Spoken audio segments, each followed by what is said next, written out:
Nous aussi, nous voulons une Algérie nouvelle.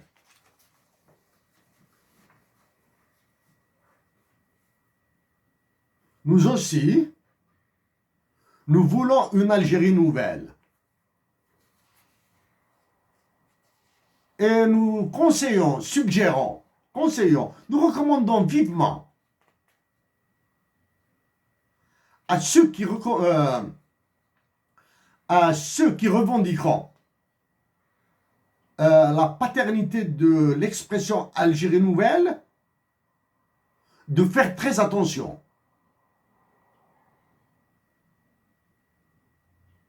Parce que nous l'avons utilisé durant la rédaction de notre ouvrage, le livre de la jarre pour la patrie, en fin 2016 et qui a été publié en 2017. Nous ne revendiquons absolument aucun monopole sur l'usage des mots.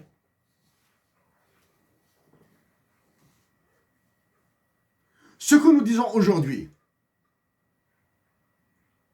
c'est que nous avons échangé avec les responsables de la campagne électorale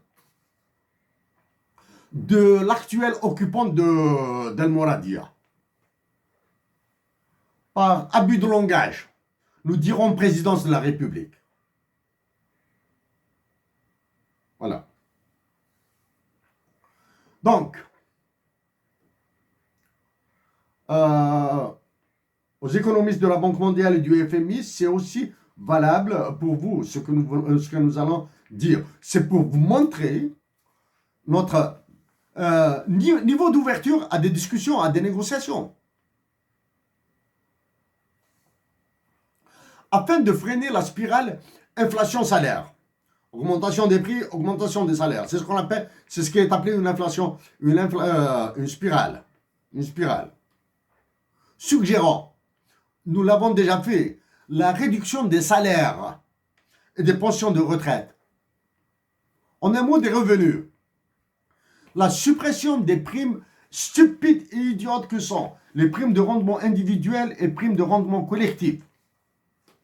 Suppression. En contrepartie, réduction du temps de travail pour la relance de l'emploi en Algérie. Pour la suppression de la PRI, des primes de rendement individuel et primes de rendement collectif, elles seront versées dans un fonds qui sera pour partie réparti entre les travailleurs à part égale. À part égale. Parce qu'il est impossible de mesurer le rendement du directeur général ou du ministre ou d'un travailleur et de comparer. Donc la répartition sera parfaitement égalitaire. Ça, c'est pour une partie. Une autre partie de ce fonds sera destinée au réinvestissement. Voilà.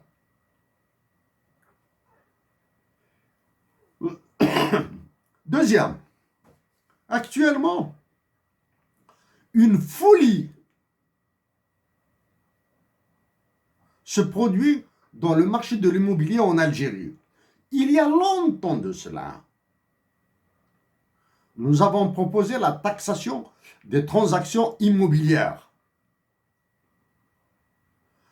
Toutes et absolument toutes.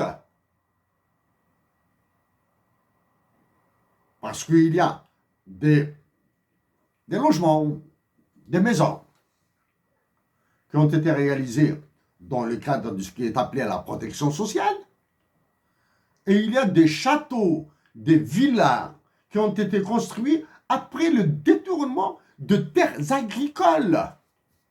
Donc, il y a actuellement, le marché de l'immobilier en Algérie est pris de folie.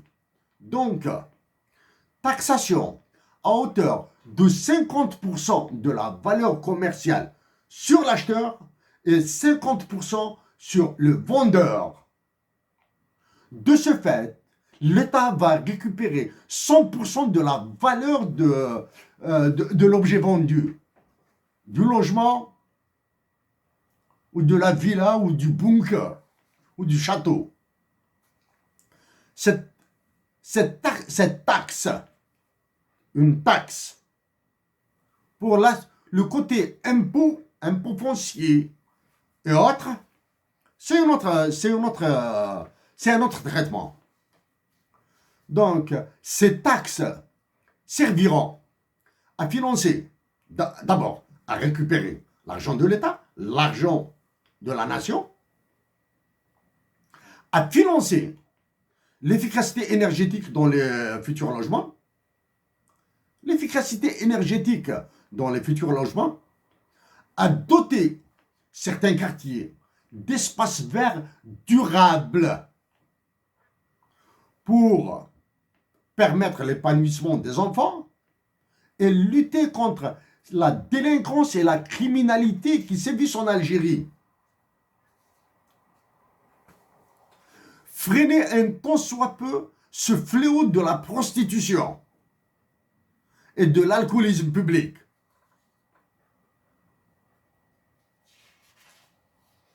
Après le tsunami du roi de France et de ses colonies africaines, l'actuel président de la France,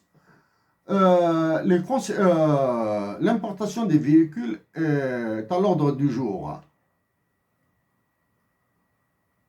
Nous demeurons ouverts au commerce international. Nous répétons que l'Algérie est incapable de fabriquer même des bicyclettes, sachant qu'avant elle faisait du montage de mobylettes et de tracteurs du côté de Constantine.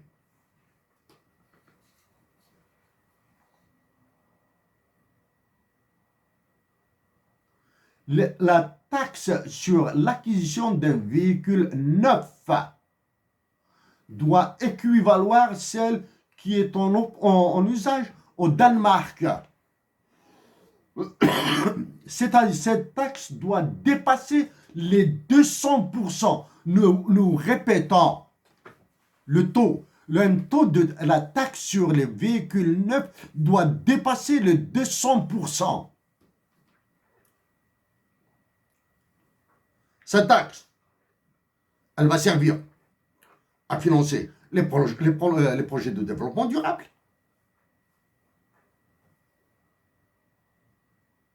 à financer la réduction de 70 à 80% des tarifs de transport public en Algérie.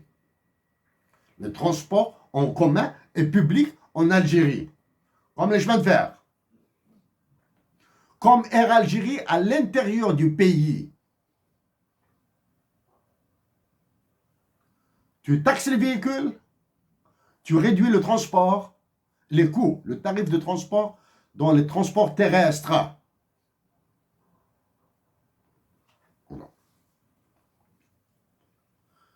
Cette taxation, pour partie, elle ira à un fonds de protection de l'environnement.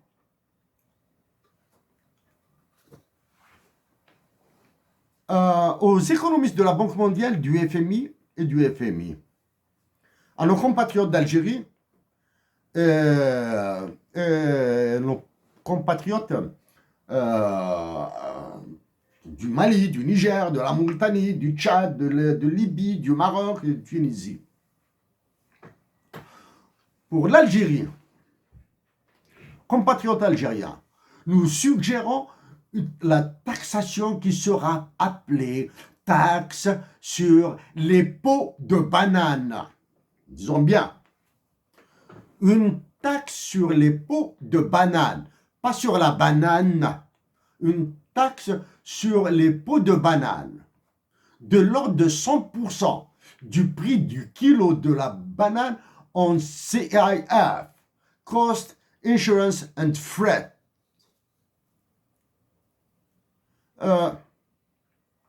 Taxation des pots de banane